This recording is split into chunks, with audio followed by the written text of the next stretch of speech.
안녕하십니까. 마음 따라 발길 따라 이상옥입니다. 오늘은 종교의 발성과 분열 두 번째 주제인 초대교회 첫 번째 시간입니다. 지금부터 시작되는 종교의 발생과 분열사를 다루기 위해서는 당시의 정치적인 상황, 즉 당시의 역사와 종교적인 상황을 동시에 알아야 합니다. 기독교와 관련된 정치적인 역사는 제가 관심이 많아 틈틈이 익혀왔으며, 말씀은 주일학교 교사를 단연간 역임하면서 또한 의정부 주사랑교회를 섬기면서 성경 말씀을 깊이 묵상하는 계기가 있었습니다. 특히 고 홍성기 목사님에게 조직신학을 수강하였고, 신학박사 김효남 교수님에게는 역사신학을 수강하였습니다. 이 두 분에게 받은 주옥같은 강의 내용과 저의 경험을 바탕으로 시대가 요구하였던 종교와 이에 관련된 정치적인 사건을 하나하나 본 유튜브를 통하여 말씀드리도록 하겠습니다. 들어가기 전에 기독교에서 본 시대구문을 먼저 말씀드리고 이 구분법에 따라 앞으로 유튜브를 해드리도록 하겠습니다. 도표를 보시도록 하겠습니다. 도표에서 AD 30년 이전을 기원전 시대라 구분하고, 인간의 탄생과 타락, 여호와 하나님만을 섬기는 유대교와 무하마드가 창시한 이슬람교에 대해서 이미 말씀드렸습니다. AD 30년에서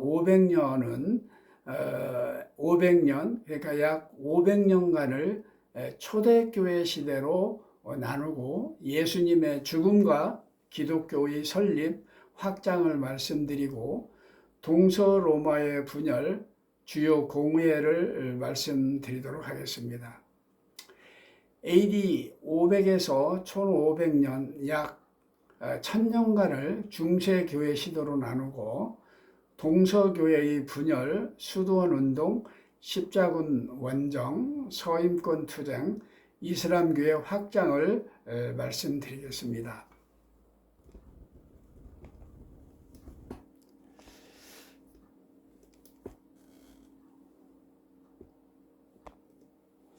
AD 1500에서 1600년 약 100년간을 종교개혁 시대로 구분하고, 로마 카톨릭 신부였던 마틴 루터가 촉발시킨 종교개혁이 시작되면서 쥐핑글리, 존 칼빈 등 종교개혁이 확산되어가는 과정을 말씀드리도록 하겠습니다.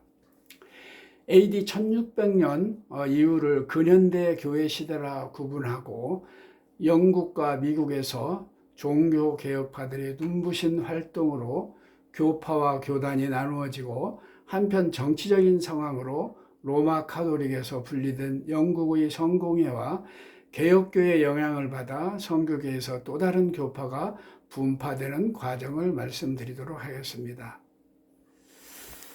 그러면 도표에서 말씀드리도록 하겠습니다. 지난 시간까지 말씀드린 기원전 시대에서 종교의 분열은 유대교와 기독교의 영향을 받아 이슬람교가 무하마드에 의해서 창설되었다고 말씀드렸습니다. 기독교에 대해서는 동정녀 마리아에게서 예수님의 탄생 과정을 간단히 말씀드렸고, 유대교의 율법이 아닌 성자 예수님을 믿음으로 말미암아 구원받는 것까지 말씀드렸습니다. 지금부터는 순서에 따라 초대교회의 설립 과정을 말씀드리겠습니다. 제가 지금부터 말씀드리는 교회 분열사에서 첫 번째 핵심 과정이 예수님의 십자가 처형 사건과 장사한 지 3일 만에 부활한 사건입니다. 이 사건으로 말미암아 유대교에서 분리하여 기독교가 설립되는 계기가 마련되었기 때문입니다. 초대교회는 예수님께서 공생애 3년을 마치시고 십자가에 돌아가셨다가 3일 만에 부활 승천하신 후 AD 30년에 마가의 다락방에서 시작되었습니다. 기독교의 주인이신 예수님께서 십자가에 못 박혀 돌아가신 후에 부활하시기까지의 주요 과정을 되돌아보고자 합니다. 예수님은 언제 돌아가셨습니까? 날짜를 추정하기 위하여 성서와 당시 역사적인 인물들을 모아보았습니다. 로마의 티베리우스 황제 AD 14년에서 37년까지 재위하였습니다. 본디오 빌라도 총독 헤롯 안디바스가 갈릴리 분봉왕 때 안나스와 가야바가 대제사장으로 재직하고 있던 시기입니다. 예수님은 유월절 전날 치유의 만찬을 마가의 다락방에서 마치시고 예루살렘 성 동편 기드론 골짜기를 건너 겟세마네에서 기도하시던 중 잡혀서 대제사장 안나스에게 먼저 신문을 받으시고 대제사장 가야바에게 끌려가 고난과 신문을 당하셨습니다. 다음 날 새벽 불법적인 사내들인 공회의 형식적인 논의를 거쳐 안식일 전날인 6월절에 빌라도의 사형 선고와 골고다 언덕에서 십자가형 집행으로 숨을 거두게 됩니다. 이와 같은 내용을 검토한 결과 성경학자들은 BC 4년에 예수님이 출생하셨고 AD 30년 유대력으로 니산월 즉 1월 날짜는 14일 금요일 6월절입니다. 시간은 오후 6시에서 오후 9시 사이에 운명하셨다고 성경은 말하고 있습니다. 그러니까 유대력으로 AD 30년 1월 14일 6월절 오후에 운명하신 것입니다. 이때 예수님의 나이는 약 35세로 추정됩니다. 예수님은 출애굽 당시 6월절 어린 양이 되셔 하나님의 계획대로 십자가에서 피 흘려 돌아가셨습니다. 예수님이 돌아가신 이유를 성경은 골로새서 1장 14절에서 우리의 죄를 용서받기 위하여 돌아가셨다고 말씀하십니다. 또한 요한복음 3장 16절에 예수를 믿으면 구원을 얻는다고 말씀하고 있습니다. 우리 모든 죄값은 6월절의 어린 양이 되신 예수님의 십자가 보혈로 하나님께 다 갚으셨습니다. 죄 없는 예수님을 십자가에 극형으로 죽이고 그 일에 협력한 자들은 누구입니까? 첫째, 예수님을 죽인 자는 가롯 유다입니다. 예수님의 제자로 은 30의 스승을 받았습니다. 성경은 가롯 유다가 돈깨를 맡은 도적이라고 했습니다. 돈에 눈이 어두웠던 그는 나무에 목을 베어 죽었고 나무에서 떨어져 창자가 밖으로 나왔다고 합니다. 둘째, 예수님을 죽인 자는 대제사장 가야바와 바리새파, 사두개파 장로들이 주류를 이루고 있는 사내들인 공회 회원들입니다. 사내들인 공회는 출애굽 과정에서 모세가 임명한 70인의 장로, 민수기 11장 16절에 자세히 나와 있습니다. 기원으로 BC 3세기경부터 시작된 장로 중심의 회의체를 말합니다. 예수님을 사형으로 재판한 사내들인 공회에 대하여 잠시 살펴보도록 하겠습니다.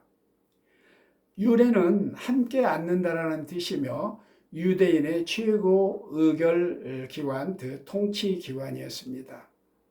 기원은 이미 말씀드린 바와 같이 모세가 임명한 70인의 장로회를 기원으로 BC 3세기경 장로회의 중심에서 출발하였다고 합니다. 직제는 대제사장이 의장이고 공회원은 바리새파와 사두개파 장로와 백성의 대표로 구성하였고 율법에 따라 70명의 의원, 그리고 의장 1명 총 71명으로 구성하였다고 합니다. 이 사내들인의 권한은 로마 통치하에서도 정치 문제와 사형권을 제외한 이는 로마에 속해 있기 때문에 이 부분을 제외한 입법과 사법을 총괄하는 최고 의결기관으로 모든 안건은 만정일치제로 하였습니다. 소집과 재판은 안식일과 절기를 제외하고 매일 일출에 개회하여 일몰에 폐회하도록 되어 있었습니다. 재판 시에 2명의 증인과 사형죄는 다음날 재심하여 오심을 방지하였고, 사형을 확정한 죄인은 회개의 기회를 제공하도록 하였습니다. 여기서 불법이 여러 곳에서 나타납니다. 하나하나 따져보도록 하겠습니다. 안식일과 절기, 일몰시에는 회의를 열지 못하도록 되어 있으나 이날이 유월절이고 일몰된 시기인 새벽에 회의를 소집하였습니다. 사형죄를 받은 예수님은 법에 따라 재심을 받아야 하나 기회를 박탈하였고 회개의 기회도 주지 않았습니다. 법에 따라 증인이 많이 왔으나 거짓 증언으로 채택되지 못하였습니다. 그러나 성경은 후에 2사람의 증인이 있었다고 말하고 있으나 정식 회의 때에는 참석하지 못했던 듯 합니다. 당일이 유월절이고 시간적으로 새벽이기 때문에 공식 회의를 열 수 없었으므로 그 공회당이 아닌 가야바의 그 개인집에서 자기의 몇몇 측근들을 불러 약식으로 간담회를 하지 않았나 추정이 됩니다. 때문에 기독교의 우호적인 공회원들의 의시를 무시하고 어물쩍 넘어가 만장일치제를 어긴 것이 아닌가 생각됩니다. 왜냐하면 예수님에게 우호적인 사내들인 공회의원은 아리마대 요셉과 니고데모가 있었기 때문입니다. 이들은 예수님이 십자가에 형을 당하신 후에 힘을 합쳐 예수님의 장례를 당시의 예법대로 성대하게 치른 후에 이들은 공회원의 자격을 박탈당하고 아리마대 요셉은 약 40년의 감옥 생활을 하였다는 그런 속설이 있습니다. 공회의와 가야바 앞에서 예수님의 최후 진술을 마태복음 26장 64절에 있습니다. 제가 한번 읽도록 하겠습니다. 내가 너희에게 이르노니 이후에 인자가 권능의 우편에 앉아 있는 것과 하늘 구름을 타고 오는 것을 너희가 보리라 하시니, 예수님을 밤중에 회의를 열어 사형을 언도하고 재심도 없이 빌라도 총독에게 넘긴 것은 사내들인의 불법이었습니다. 이뿐이 아닙니다. 후일에 스데반 집사님도 재판 없이 이들은 직결처분으로 사형을 집행하는 만행을 저질렀습니다. 세 번째 예수님을 죽인 자들은 누구입니까? 대제사장과 장로들입니다. 당시 예수님을 신문하였던 대제사장 안나스와 가야바는 장인과 사이관계이며 가야바는 사내들인 공회의 의장이었습니다. 이때의 상황을 성경을 통하여 한번 알아보도록 하겠습니다. 관련 성경을 제가 빠르게 한번 읽어보도록 하겠습니다. 요한복음 18장 12절, 이에 군대와 천부장과 유대인의 아랫사람들이 예수를 잡아 결박하여 먼저 안나스에게 끌고 가니, 안나스는 그 해의 대제사장인 가야바의 장인이라. 가야바는 유대인들에게 한 사람이 백성을 위하여 죽는 것이 유익하다고 권하던 자더라. 또 마태복음 26장 57절 말씀에 예수를 잡은 자들이 그를 끌고 대제사장 가야바에게로 가니, 거기 서기관과 장로들이 모여 있더라. 대제사장들과 온 공회가 예수를 죽이려고 그를 칠 거짓 증거를 찾으매 거짓 증인이 많이 왔으나 얻지 못하더니 후에 두 사람이 와서 이르되 이 사람의 말이 내가 하나님의 성전을 헐고 사흘 동안에 지을 수 있다 하더라 하니 대제사장이 일어서서 예수께 묻되 아무 대답도 없느냐? 이 사람들이 너를 치는 증거가 어떠하다 하되 예수께서 침묵하시거늘 대제사장이 이르되 내가 너로 살아계신 하나님께 맹세하게 하노니 내가 하나님의 아들 그리스도인지 우리에게 말하라. 예수께서 이르시되 내가 말하였느니라. 그러나 내가 너희에게 이르노니 이후에 인자가 권능의 우편에 앉아 있는 것과 하늘 구름을 타고 오는 것을 너희가 보리라 하시니 이에 대제사장이 자기 옷을 찢으며 이르되 그가 신성모독하는 말을 하였으니 어찌 더 증인을 요구하리요? 보라, 너희가 지금 이 신성모독하는 말을 들었도다. 너희 생각은 어떠하냐? 대답하여 이르되 그는 사형에 해당하느니라 하고 이에 예수의 얼굴에 침 뱉으며 주먹으로 치고 어떤 사람은 손바닥으로 때리며 이르되 그리스도야 우리에게 선지자 노릇을 하라. 너를 친 자가 누구냐 하더라. 가야바는 공회법을 무시하고 새벽에 공회당이 아닌 자기 집의 뜰 안에서 회의를 열어 제대로 된 증인 없이 신성모독이라는 죄명으로 엉터리 사형 선고를 내려 본디오 빌라도에게 넘겼습니다. 거짓 증인을 동원하고 군중을 동원하여 예수를 사형에 처하라고 빌라도를 압박하였던 것입니다. 이들은 유대교 기득권을 유지하기 위하여 예수님을 탄압하고 예수님을 사형에 처하여 백성들과 멀리하게 하였습니다. 지금도 유대인들은 예수를 믿지 않고 있으나 수많은 기독교인들과 무슬림들의 성지순례로 돈벌이를 하고 있습니다. 넷째, 예수님을 죽인 자는 본디오 빌라도 총독입니다. 그는 예수님이 무죄하다고 말하면서도 유대인 지도자들과 군중들의 압박에 밀란이 일어날까 두려워하는 마음에 십자가형을 선고하고 무죄하다고 말하면서 손을 씻었습니다. 자기 권자를 지키기 위하여 무죄한 예수님을 군중에게 내어주고 말았던 것입니다. 다섯째, 예수님을 죽인 자는 누구입니까? 곧 우리들, 백성, 곧 군중입니다. 수많은 백성들이 예수님을 따랐습니다. 마지막 예루살렘 성에 나귀 타고 입성하실 때에는 자기 겉옷을 벗어 길에 깔며 종려나무 가지를 흔들고 호산나 호산나 다윗의 자손이여 찬송하리로다라고 노래했던 군중들이 대제사장들과 장로들 유대교 기득권 종교 세력들이 끈질긴 선동은 선동에 매도되어 마침내 군중들은 폭도가 되었습니다. 살인죄인 바라바를 석방하라. 예수를 죽이라고 목청을 돋웠습니다. 예수님은 본디오 빌라도 법정에서 사형 선고를 받고 십자가를 지신 채 비아 돌로라소고 부르는 약 1.4km의 십자가의 길, 죽음의 길을 힘겹게 오르셨습니다. 이 길에는 각 지점마다 의미가 있는 14개의 장소가 있습니다.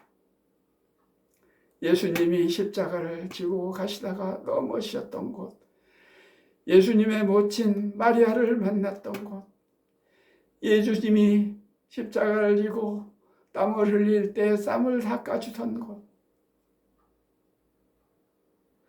그리고 예수님을 울며 따르던 여인들에게 너희의 자녀들을 보고 울라며 말씀하셨던 그곳,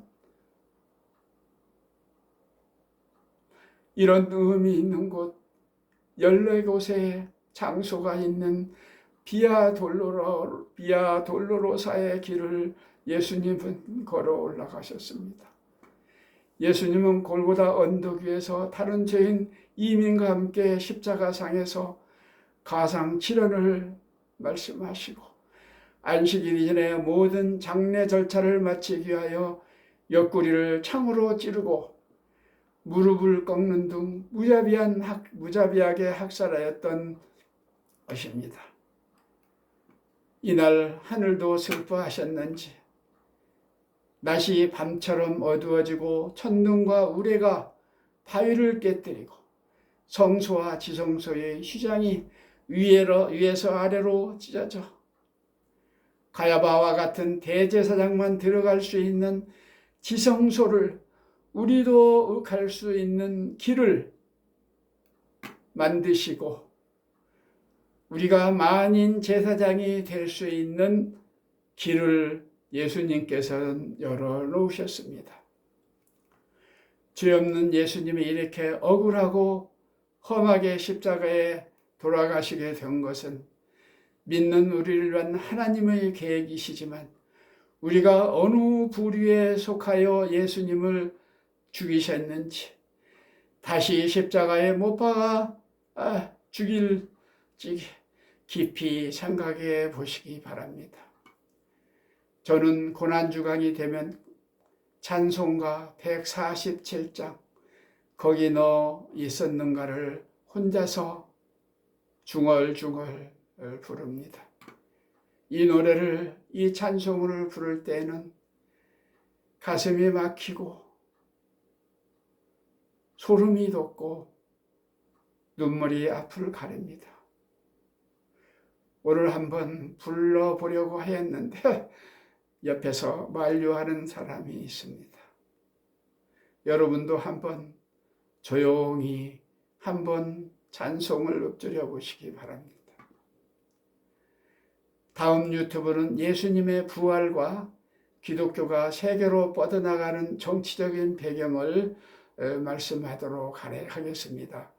장시간 경청하여 주셔서 감사합니다. 다음 시간까지 안녕히 계십시오.